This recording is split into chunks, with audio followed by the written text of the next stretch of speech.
안녕하세요. 오늘도 사연살롱을 찾아주셔서 감사합니다. 결혼 5년 만에 돌싱이 된 여성이에요. 제가 이혼한 건 재작년 이맘때였어요. 결혼하고 1년도 안 돼서 일을 쉬게 된 남편이 5년이나 백수로 지내다가 자기도 더는 미안해서 안 되겠던지 먼저 이혼을 하자고 하더라고요. 그때까지만 해도 그래도 이 남자가 일말의 양심은 있구나 생각했어요. 그런데 그게 아니더라고요. 돈 한 푼 안 벌어오던 놈이 저 몰래 바람까지 피웠던 거예요. 그렇다고 뒤늦게 남편의 외도를 폭로하려고 사연을 보내는 건 아니에요. 어차피 헤어진 마당에 외도를 했건 안 했건 그건 중요하지 않으니까요. 진짜 이유는 따로 있거든요. 그 얘기를 해보려고 합니다. 남편과 저는 양가 어머님들 소개로 만나게 되었어요. 두 분은 계모임에서 처음 만나 수년간 가깝게 지내셨어요. 서로 마음이 잘 맞으셨는지 평소에도 자주 만나실 정도로 친하셨어요. 그러다 보니 서로 집도 자주 왕래를 하게 되고 서로 자녀를 눈여겨보시게 되었던 거죠. 당시 저는 한의원 간호사로 일하고 있었어요. 월급은 그리 많지 않았지만 입원 환자도 없고 잔업도 거의 없어서 퇴근이 칼 같은 곳이었어요. 그래서 퇴근 후에는 휴대폰 케이스를 만들어 팔곤 했어요. 여동생과 함께 동업을 했는데 저는 만들고 동생은 인터넷으로 파는 일을 주로 했죠. 퇴근 후 남는 시간을 이용해서 하는 부업이었지만 수입이 꽤 좋아서 잘 될 때는 제 월급보다 더 많은 부수입을 손에 넣기도 했어요. 시어머니는 이런 저를 좋게 보시고는 일찍부터 며느리감으로 점 찍으셨죠. 요즘 세상에 이렇게 바지런하고 알뜰한 애가 있다니 내 며느리 삼았으면 좋겠네. 말 나온 김에 내 아들 한번 만나보지 않겠니? 내 아들이라서가 아니라 인물도 좋고 회사도 탄탄해서 어디서 빠지는 신랑감은 아닐 거야. 내 며느리로 들어오면 아줌마가 내 딸처럼 잘해줄게. 어때? 생각 있니? 남편은 유명 홈쇼핑 회사에 다니는 회사원이었어요. 영업부라서 접대도 많고 사람 상대할 일이 많아서 그런지 사람들한테 늘 싹싹하게 대하는 사람이었죠. 저희 엄마는 제 남편의 그런 모습이 마음에 들었던 모양이에요. 자기 아들 참 잘 키웠다. 어쩜 이렇게 말도 예쁘게 하는지. 내 딸들보다 애교도 많고. 나도 이런 사위 얻으면 얼마나 좋을까? 자기야, 우리 그냥 사돈 맺을까? 저희 아빠는 경상도 분이라서 엄청 무뚝뚝하시거든요. 그래서 두 분 바람대로 저희는 선을 보게 되었고 서로에게 호감을 느껴서 결혼을 전제로 1년간 연애를 하다가 결혼했어요. 처음엔 좋았어요. 양가 어머님 사이가 친해서 혼수랑 예단 문제도 무난히 넘어갔고 결혼 후에도 고부간의 갈등 없이 시부모님 사랑도 듬뿍 받았어요. 그런데 결혼하고 1년이 넘어가던 시점에 일이 터진 거예요. 남편이 따낸 계약건으로 회사에 큰 손실이 생겼고 결국 자의반 타의반으로 회사를 나오게 되었어요. 여보, 너무 자책하지 마. 자기가 알고 그런 것도 아니고 업체가 작정하고 속인 건데 안 당하고 배겨? 자기네 회사도 그렇다. 성과 올리겠다고 죽어라 일한 자기 회사 직원을 감싸주지는 못할 망정 어떻게 내쫓을 생각부터 하냐? 자기야, 나도 돈 버니까 너무 조급해하지 말고 자기 능력 알아주는 곳으로 골라서 재취업하면 돼. 처음엔 몇 주 쉬다가 다시 재취업을 하겠거니 했는데 그쪽 계통에 소문이 났는지 남편을 받아주는 곳이 하나도 없는 거예요. 그러자 시간이 지날수록 남편은 점점 자신감을 잃어갔고 곁에서 지켜보는 제 마음도 착잡하기는 마찬가지였어요. 자기야, 너무 걱정할 거 없어. 영업일 아니면 할 게 없나 뭐? 먹기 싫은 술까지 마셔가며 접대하고 실적 못 내면 눈치 보이는 일 이젠 내가 못하게 할 거야. 그러니까 기죽을 거 없어. 알았지? 혹여 이 일로 남편이 마음의 상처를 입을까봐 남편 기살리느라 한동안 얼마나 노력했나 몰라요.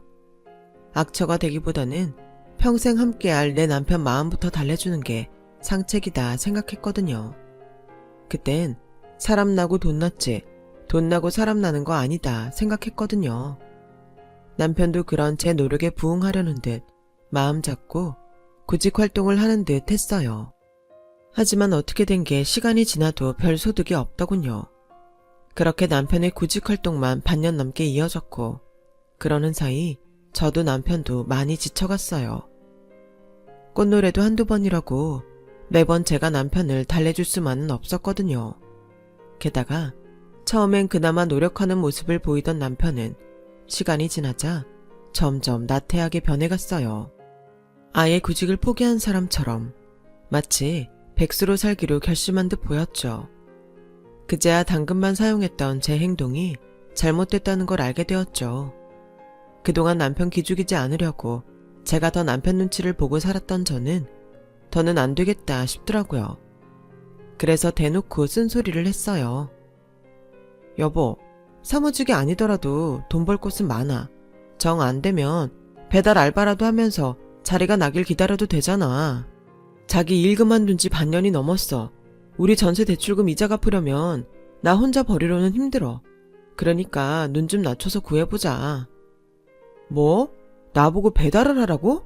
당신 너무한 거 아니야? 내가 놀고 싶어서 놀아. 마땅한 자리가 안 나니까 그렇지. 그리고 나 대학 졸업해서 지금까지 한 번도 안 쉬고 일해왔어. 근데 꼴랑 반년 쉬었다고 나한테 돈 못 벌어온다고 타박하는 건 솔직히 기분 나빠. 이러다 나이 들어서 진짜 일 못하게 되면 그땐 내 쫓을 기세네. 암튼 난 쪽팔려서 그딴 일 못하니까 당신도 그렇게 알아. 그동안 너무 오냐오냐 해줘서 그런지 남편 놈은 먹긴 놈이 성낸다고 되려 자기가 화를 내고는 집을 나갔어요. 그리곤 다음날까지도 돌아오지 않았죠. 그런데 다음날 회사로 시어머니가 전화를 하셨더라고요. 네, 어머님. 무슨 일로 제게 전화를 다 하셨어요. 집에 무슨 일 있나요? 너 그렇게 안 봤는데 정말 너무한다? 넌 네 남편이 그렇게 우습디? 아니, 우리 집이 그렇게 우스웠어? 그게 무슨 말씀이세요, 어머님? 몰라 묻니? 네가 내 아들한테 배달일 하라고 했다며? 내 아들 서울 4년대 대학 나온 애다? 그런 애한테 오토바이 타고 남의 집에 배달이나 다니라니 그게 말이 되니? 세상에, 나 이번에 너 다시 봤다? 부부가 뭐니? 힘들고 지칠 때 곁에서 서로 보다듬고 아껴줘야 하는 사이 아니니? 근데 어떻게 남보다 못하니? 넘어진 김에 쉬어가란 말도 몰라? 기왕 이렇게 된 거 몸이랑 마음 추스려서 괜찮은 회사에 취직하게 해야지. 넌 어떻게 눈앞에 돈만 보니? 암튼 난 내 아들 창피한 배달 일은 못 시키니까 그런 줄 알아라. 어머님, 저도 그동안 그이 마음 다칠까봐 노력 많이 했어요. 하지만 언제까지 이렇게 살 수는 없는 거잖아요. 솔직히 전요, 직업에 귀천이 없다고 생각해요. 배달 일이 어때서요? 하늘에서 감 떨어지기만 기다리며 입만 벌리고 사는 것보다 자기 몸으로 뛰면서 일하는 게 100배 1000배 낫다고 생각해요. 그러니까 어머님도 너무 그 일을 감싸고 돌지 말아주세요. 그 일을 위해서 하는 말이에요. 얘 말하는 것 좀 봐. 너 지금 시엠 일을 가르치려는 거냐? 암튼 난 내 아들 그런 일하게 못 두니까 그렇게 알아둬. 시어머니는 화를 버럭 내시곤 전화를 끊어버렸어요. 저는 이런 어머님도 이해가 안 갔어요. 4년제 대학이 아니라 하버드 졸업을 했대도 상황이 그러면 배달 일도 할 수 있는 거지, 안 그런가요? 아무튼 그 일로 집을 나간 남편은 일주일이 넘어서야 돌아왔어요. 집에 와서는 미안하다는 말 한마디 없이 앞으로는 시댁에서 매달 생활비를 보조해 주기로 했다며 되려 큰 소리를 치더라고요. 30 넘어 결혼까지 한 사람이 부모 도움받으며 생활비 받는 걸 창피한 줄도 모르고 떠드는데 정말 한심하더라고요. 그때 처음 이 결혼을 후회했어요. 시댁에서 매달 100만 원씩 생활비 보조를 해주자 남편은 아주 당당하게 백수 생활을 했어요. 일 끝나고 집에 와보면 남편은 소파에 누워서 TV를 보고 있거나 게임을 하고 있었어요. 식탁이며 싱크대에는 먹고 쌓아둔 그릇이며 반찬통이 그대로 나뒹굴고 있었고 베란다에 널어둔 빨래도 그대로 널려 있었죠. 당신 정말 너무하는 거 아니야? 집에서 놀면서 자기가 먹은 밥그릇 정도는 설거지해 놔야 할 거 아냐. 바닥에 과자 부스러기며 맥주캔까지 내가 치워야겠어? 나 정말 힘들어. 병원 일하랴 부업하랴 몸이 10개라도 모자랄 판에 어떻게 집에서 놀고 먹는 당신 뒤치다꺼리까지 해야 해? 이럴 거면 차라리 이혼하자. 나 앞으로 이러고 살 자신 없어. 그 말에 충격을 받았는지 며칠 뒤 남편은 취직을 했다며 자기를 한 번만 믿어달라고 하더라고요. 나 이제 정말 열심히 일할 거야. 그러니까 자기야, 이혼 얘기는 없었던 걸로 해줘. 내가 노력할게. 애초에 남편이 백수 생활을 하면서 생긴 불화였기에 남편이 재취업한 마당에 더는 얼굴 붉힐 일 없을 것 같았어요. 그래서 알겠다고 했죠. 예전처럼 남편과 아침에 출근을 하게 되자 기분이 새롭더라고요. 퇴근길에 밖에서 만나 데이트도 하고 떡볶이도 사 먹다 보니 연애하던 시절도 떠오르고 좋았어요. 그런데 고작 석 달도 안 돼서 남편은 회사에서 나왔지 뭐예요. 이번에는 회사 사정이 안 좋아서 그렇게 됐다고 했어요. 여보, 난 정말 안 되는 놈인가 봐. 어떻게 들어간 지 3개월도 안 됐는데 회사가 망하냐? 나 정말 이번엔 잘해보려고 무진장 노력했다고. 당신도 알잖아. 남편 말이 틀린 말은 아니었어요. 이전 회사에 다닐 때보다 출근도 일찍 하고 회사 일에 적극적이었거든요. 노력하는 모습을 봤기 때문에 저도 남편을 탓할 수 없었어요. 그렇게 다시 백수가 된 남편은 그래도 그 사이 눈치는 생겼는지 전처럼 개망나니처럼 살지는 않았어요. 저 대신 집안 청소에 빨래도 하면서 나름 제 몫을 하려고 했으니까요. 구직이 어려워 백수 생활이 길어질 것 같자 제 눈치가 보였는지 주방일까지 도맡아 하기 시작했어요. 인터넷에서 본 레시피로 찌개도 끓이고 밑반찬도 제법 만들게 되었죠. 그런데 하루는 제가 출근한 사이 시부모님이 집에 오셨다가 남편이 앞치마를 두르고 집안일을 하는 걸 보셨는지 난리가 난 거예요. 퇴근에 돌아와 보니 저희 엄마까지 집에 와 계시더라고요. 시아버지는 아예 등까지 돌리고 앉아서 씩씩대고 계셨고 시어머니는 소매로 눈물을 훔치고 계셨어요. 엄마는 가시방석에 앉은 사람처럼 좌불안석이었죠. 제가 현관에 들어서자 시어머니의 카랑카랑한 목소리가 들렸어요. 이봐요 사돈, 어떻게 이럴 수가 있어? 내 아들이 놀고 싶어서 노나? 회사가 망해서 나자빠진 걸 내 아들이 어쩌겠냐고. 지라고 속이 편하겠어. 밤마다 잠도 못 자고 소갈이 하는 애를 기어이 앞치마까지 둘러서 집안일을 시켜야겠냐고.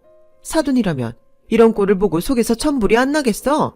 나 자기 보고 이혼사 진행했던 건데 솔직히 지금 심정 같아선 당장이라도 이 결혼 무르고 싶어. 나도 내 아내 생각과 같습니다. 안 싸더니 보기에 이게 말이 된다고 생각합니까? 내 아들이 못나서 애비된 도리로 생활비를 매달 300씩 주는데 그런데도 내 아들놈한테 이런 대접을 한다면 우리도 앞으로는 생활비 대줄 생각 없습니다. 얘들 생활비 대느라 내 집사람이 요즘 모텔에 청소하러 다닙니다. 그렇게 벌어서 돈 대줬더니 세상에. 아무튼 앞으로는 지들이 살든 못 살든 내버려 둘 테니 안 사돈도 뭐라 하지 마세요.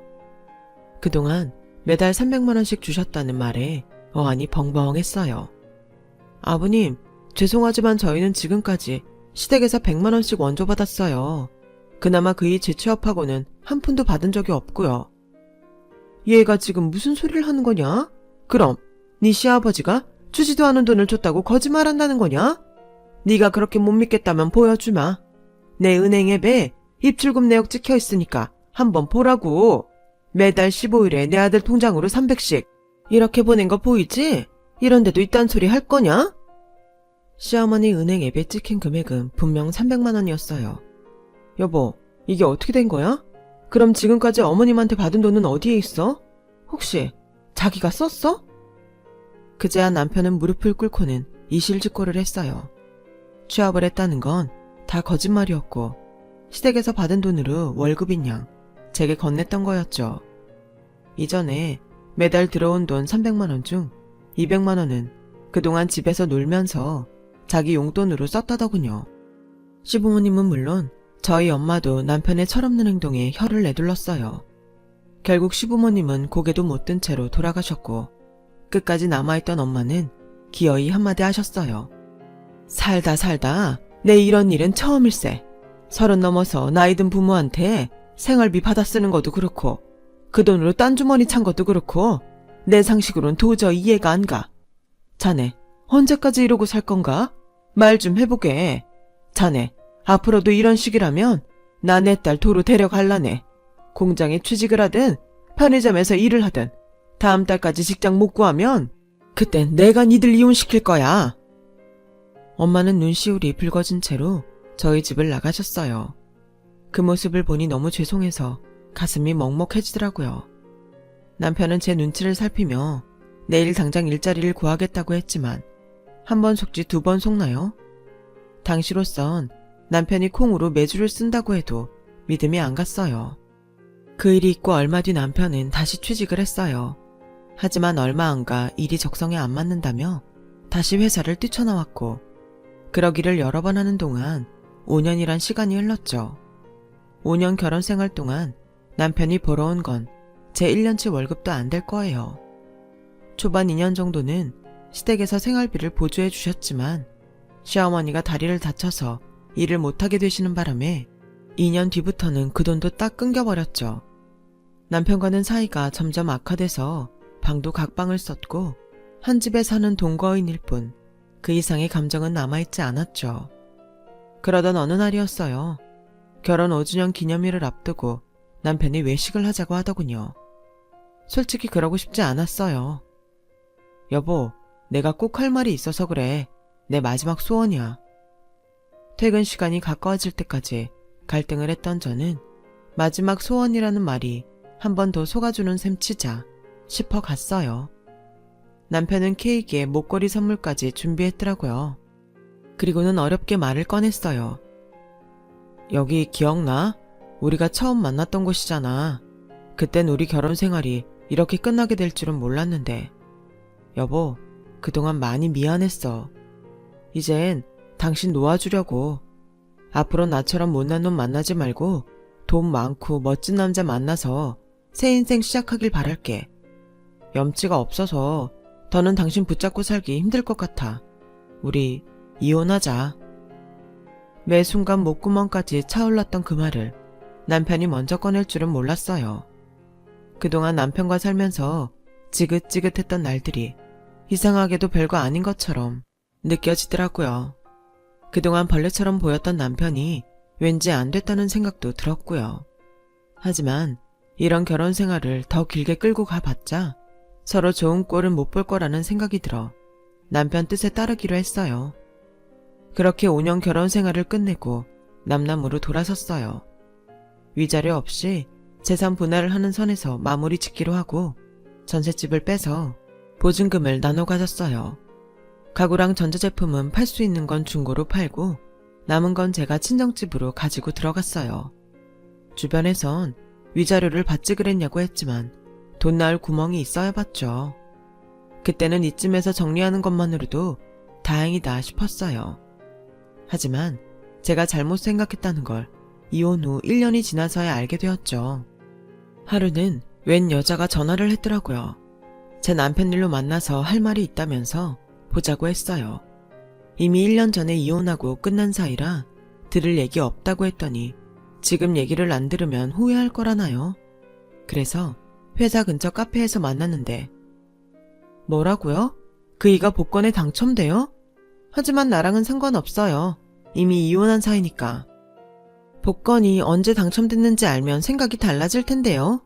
2분 이혼하기 전에 그 사람 복권 당첨금 수령 받았어요. 내 통장으로. 세금 떼고 한 12억쯤 되나? 그거 와이프랑 나누기 싫다고 꼼수 써서 이혼한 놈이에요, 그 인간이. 그래놓고 나한테 단돈 1억도 안 주고 차일피일 미루다가 얼마 전에 이제가 20 넘은 애랑 재혼한다고 하더군요. 그쪽 남편이랑 간통까지 저지른 애가 오죽하면 당신을 찾아왔겠어요. 나요. 그 새끼한테 그동안 등에 빨대 꼽혀 살았다고요. 나랑 만날 때도 자긴 백수라고 커피값까지도 나한테 빌부터 먹은 놈이에요. 근데 돈 생기니까 날 버려? 따지고 보면 나도 피해자라고요. 이런 말하기 좀 그렇지만 지금 그놈한테 복수할 수 있는 건 그쪽뿐이에요. 그러니까 도와주세요. 법적으로 나는 그 돈에 손댈 수 있는 상황이 아니지만 그쪽은 달라요. 내가 변호사 사무실에 찾아가서 알아봤더니 재산 숨기고 이혼했으니까 그걸 빌미로 재산 분할 요구를 할 수 있다더라고요. 그거에서 돈 받으세요. 돈 떼어달란 소리 안 해요. 그 논팽이 피눈물 흘리는 걸 보는 게 내 목적이니까. 대신 내가 이 정보 알려줬으니까 나한테 상간녀 소송은 하지 말아주세요. 부탁해요.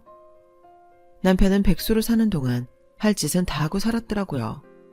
설마 그런 상황에 바람까지 피우고 다녔을지 누가 알았겠어요. 돈도 없으면서 달달한 말 한마디로 여자들 등에 빨대까지 꽂고 살았다니 대단한 놈이란 생각이 들어 헛웃음이 났어요. 하지만 그때까지도 남편한테 소송을 걸 생각까지는 없었어요. 그런데 개모임에 나갔다 돌아온 엄마 얘기를 듣고는 생각을 고쳐먹게 됐죠. 니 전 시애미 말이다. 그 옆에 내가 아주 얼굴에 철판을 깔았는지 오늘 개모임에 나왔더라. 자기 아들 세장가 간다고 청첩장 뿌리러 왔다나 뭐라나. 그래놓고 뭐라는 줄 아냐? 자기 아들이 그동안 백수로 산 건 죄다 니 탓이라는 거야. 집안에 여자를 잘못 들여서 그랬다나? 이번에 사장가 들 여자는 나이도 어리고 사주에 복이 덕지덕지 붙어서 지 아들 하는 일에 불 붙는다고 어찌나 자랑을 하는지 꼴 사나워서 정말. 이 옆엔 내가 내 염장질이라고 작정을 했는지 나한테 청첩장까지 주지 뭐냐? 생각 같아선 결혼식장에 똥바가지를 들고 달려가고 싶은 심정이다. 근데 그놈은 1년 사이 뭘 해서 그렇게 돈을 벌었다니? 소문엔 사업한다고 수입차까지 끌고 다닌다더라. 너도 알고 있었니? 아, 괜히 엄마 때문에 내 딸 인생망 망쳐놓은 것 같아서 미안하구나. 내 엄마한테 청첩장까지 건네다니 아주 미쳐도 단단히 미친 거예요. 그래서 전 남편 결혼식 날 단단히 마음먹고 찾아갔어요. 저를 보자 전 남편과 전 시부모님은 주변 눈치를 살피더라고요. 저희 엄마한테 친히 청첩장까지 주셨다길래 안아볼 수가 있어야죠. 오는 김에 빈손으로 올 수 없어서 예정을 생각해 봉투도 준비했어요. 결혼 축하해. 이건 받아. 전 남편은 제가 내민 봉투를 받아들며 얼떨떨한 표정을 지었어요. 하지만 봉투를 열어보고는 이내 얼굴이 백지장처럼 하얘졌죠. 이게 무슨 소리야? 이혼한 지 1년이나 지났는데 재산 분할 소송이라니. 당신이 착각하는 모양인데 우린 이미 끝난 사이야. 그건 그쪽 생각이고 이혼 전에 생긴 수입은 반반 나눴어야지. 예를 들면 내연녀 통장으로 지급받은 복권 당첨금 같은 거 말이야. 잡아뗄 생각하지 마. 그 여자 통장 입출금 내역서랑 증언까지 이미 확보했으니까. 그 사이 재산 빼돌릴 생각은 안 하는 게 좋아. 내가 이미 당신 재산 처분 금지 신청해뒀거든. 세장가 갈 거면 과거는 깨끗이 털고 가야 할 거 아니야. 안 그래요, 전 시어머님? 그럼 결혼 잘하고 법정에서 보자고. 참, 간통죄는 사라졌지만 간통 위자료 신청은 가능하더라. 그것도 하려고 해. 이번엔 당신 지갑 탈탈 털리겠네. 그럼 난 이만 가볼게. 여기 식당 음식이 구리거든. 그렇게 저는 전 남편한테 뜻깊은 재혼 선물을 남기고 돌아왔어요. 재판 끝에 저는 복권 당첨금 절반과 남편의 외도에 따른 위자료를 지급받았어요. 그 돈으로 가게를 얻어 여동생과 본격적으로 액세서리 샵을 시작하게 되었죠. 물론 본업인 한의원 간호사 일은 그대로 하고 있고요. 부업으로 벌어들이는 돈이 제 월급의 3배가 넘는다는 건 비밀이지만요. 결국 전 남편은 재판이 끝나기도 전에 어린 신부한테 이혼을 당했어요. 정확히 이혼은 아니었어요.